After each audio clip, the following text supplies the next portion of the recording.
Our secret taste recipe is to cook with lemon care. Kutties healthy Samayal.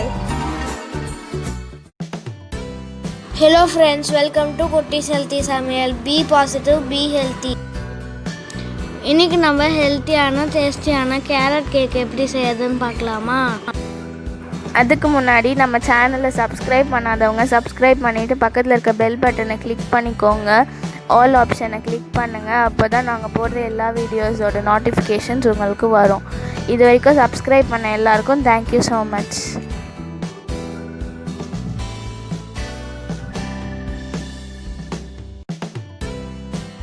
நாம் இன்றைக்கி ஹெல்த்தியான ரொம்பவும் டேஸ்டியான கேரட் கேக் எப்படி செய்யுதுன்னு பார்க்க போகிறோம். இதுக்காக நான் 1 கப் கோதுமை மாவு எடுத்திருக்கேன். இது வீட்டில் அரைக்கிற மாவு, அதனால் நல்லா ஜலிச்சு எடுத்துக்கணும். இதோட நான் 1 ஸ்பூன் பேக்கிங் பவுடர் இதையும் நாம் இதோட சேர்த்துக்கலாம். அடுத்ததாக 1/2 ஸ்பூன் பேக்கிங் சோடா இதையும் நாம் இதோட ஆட் பண்ணி நல்லா இப்போது ஜலிச்சு எடுத்துக்கலாம். நான் எப்போவுமே கோதுமை மாவு தான் நிறைய யூஸ் பண்ணுவேன். ஸோ அதுக்காக தான் நான் கோதுமை மாவு எடுத்திருக்கேன். ஏன்னா ஹெல்த்தியானதும் கூட.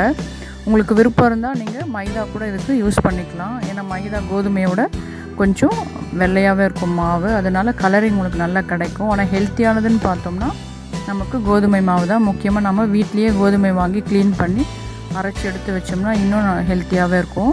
ஸோ நாங்கள் எப்போவுமே அப்படி தான் செய்வோம். ஓகே, நம்மளோட ட்ரை இன்க்ரீடியன்ட்ஸ் ரெடி ஆகிடுச்சு. இதுக்காக நான் 2 எக் எடுத்திருக்கேன்.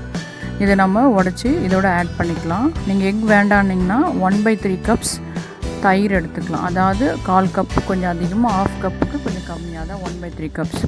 இப்போ இதுக்காக நான் 3/4 கப் ப்ரௌன் சுகர் தான் எடுத்திருக்கேன். நீங்கள் ஒயிட் சுகர் கூட ஆட் பண்ணிக்கலாம், இதுவும் உங்கள் விருப்பம் தான். இதை நம்ம நல்லா மிக்சியில் நல்லா பவுடரை அரைச்சி எடுத்துக்கலாம்.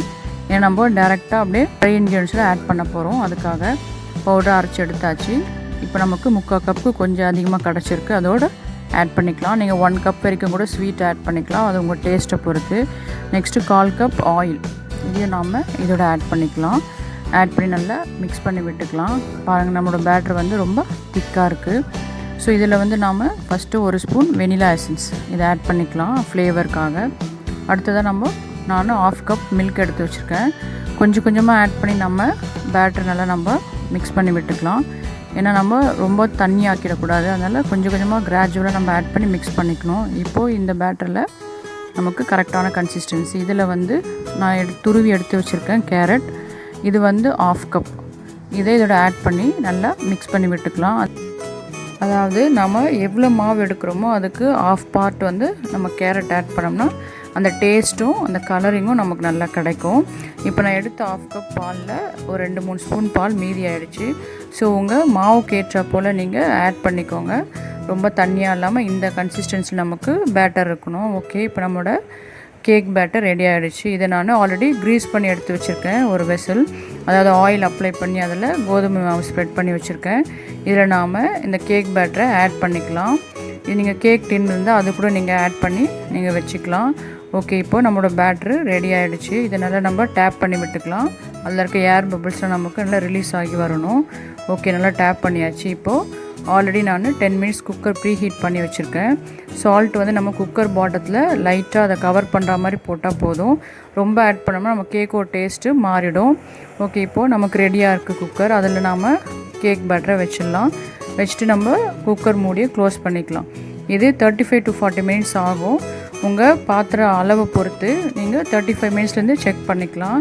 அது வேகட்டும். அதுக்குள்ளே நாம் இந்த கேக் ஃப்ராஸ்டிங்க்கு ஒரு க்ரீம் ரெடி பண்ணிக்கலாம். அதுக்காக 1/4 கப் கேரட் எடுத்திருக்கேன். அதோட தேவையான அளவு பால் ஆட் பண்ணிக்கலாம். அது கூடவே 2 ஸ்பூன் சுகர், அதாவது ஒயிட் சுகர் தான் ஆட் பண்ணுறேன். ஆட் பண்ணி நம்ம முடிஞ்ச அளவுக்கு இதை நல்லா ஃபைன் பேஸ்ட்டாக அரைச்சி எடுத்துக்கணும்.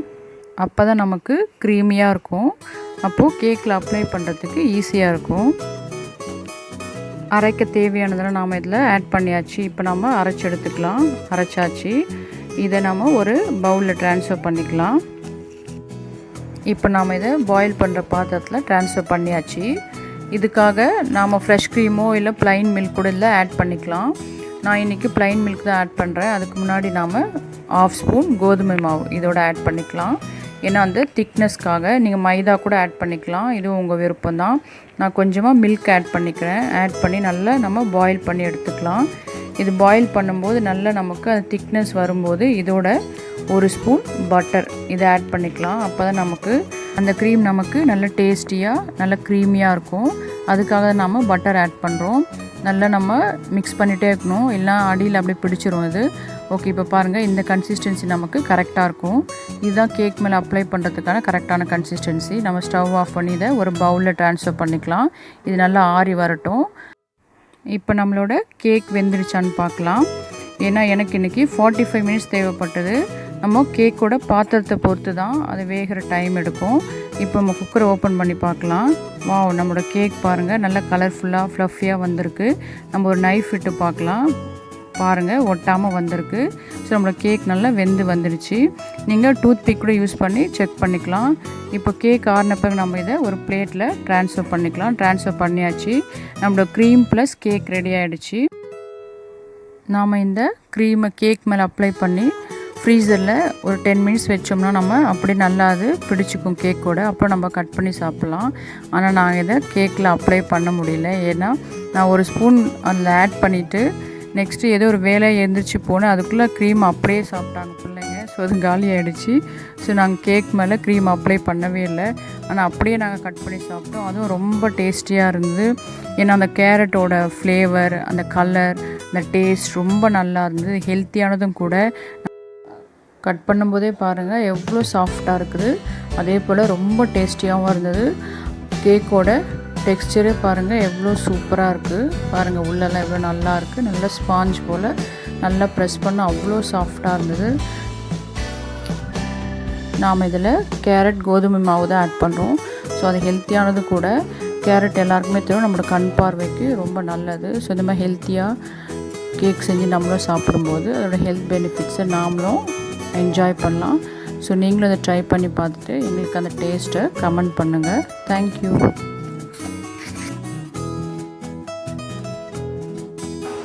Yummy tasty. நீங்களும் ட்ரை பண்ணுங்கள், என்ஜாய் பண்ணுங்கள், ஹெல்த்தியாக இருங்க. தேங்க்யூ. மற்ற ரெசிபீஸோட லிங்க்ஸ் எல்லாம் டிஸ்கிரிப்ஷன் பாக்ஸில் இருக்குது. உங்களுக்கு இந்த வீடியோ பிடிச்சிருந்ததுன்னா லைக் பண்ணுங்கள், ஷேர் பண்ணுங்கள், கமெண்ட் பண்ணுங்கள், சப்ஸ்கிரைப் பண்ணுங்கள், பக்கத்தில் இருக்க பெல் பட்டனையும் கிளிக் பண்ணுங்கள். பாய்.